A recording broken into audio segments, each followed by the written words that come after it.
اور جس روز ہم ہر امت میں سے ایک بڑے گروہ کو جمع کریں گے جو ہماری آیتوں کی تکذیب کرتے تھے، پھر ان کی جماعت بندی کی جائے گی یہاں تک کہ جب سب آ جائیں گے تو اللہ فرمائے گا کہ کیا تم نے میری آیتوں کو جھٹلا دیا تھا، حالانکہ تم نے اپنے علم سے ان کا احاطہ تو کیا ہی نہ تھا؟ بھلا تم کیا کرتے رہتے تھے؟ اور ان کے ظلم کے سبب ان کے حق میں وعدہ عذاب پورا ہو کر رہے گا تو وہ بول بھی نہ سکیں گے۔ کیا انہوں نے نہیں دیکھا کہ ہم نے رات کو اس لیے بنایا ہے کہ اس میں آرام کریں اور دن کو روشن بنایا ہے کہ اس میں کام کریں؟ بے شک اس میں مومن لوگوں کے لیے نشانیاں ہیں۔ اور جس روز سور پھونکا جائے گا تو جو لوگ آسمانوں میں اور جو زمین میں ہیں سب گھبرا اٹھیں گے مگر وہ جسے اللہ چاہے، اور سب اس کے پاس عاجز ہو کر چلے آئیں گے۔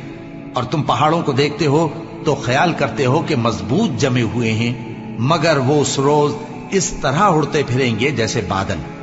یہ اللہ کی کاریگری ہے جس نے ہر چیز کو مضبوط بنایا، بے شک وہ تمہارے سب افعال سے باخبر ہے۔ جو شخص نیکی لے کر آئے گا تو اس کے لیے اس سے بہتر بدلہ تیار ہے، اور ایسے لوگ اس روز گھبراہٹ سے بے خوف ہوں گے۔ اور جو برائی لے کر آئے گا تو ایسے لوگ اوندھے منہ دوزخ میں ڈال دیے جائیں گے۔ تم کو تو انہی اعمال کا بدلہ ملے گا جو تم کرتے رہے ہو۔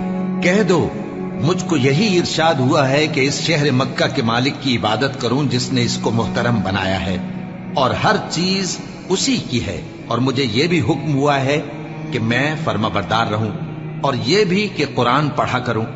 اب جو شخص راہ راست اختیار کرتا ہے تو اپنے ہی فائدے کے لیے اختیار کرتا ہے، اور جو گمراہ رہتا ہے تو کہہ دو کہ میں تو صرف خبردار کرنے والا ہوں۔ اور کہو کہ اللہ کا شکر ہے وہ تم کو عنقریب اپنی نشانیاں دکھائے گا تو تم ان کو پہچان لو گے، اور جو کام تم کرتے ہو تمہارا پروردگار ان سے بے خبر نہیں ہے۔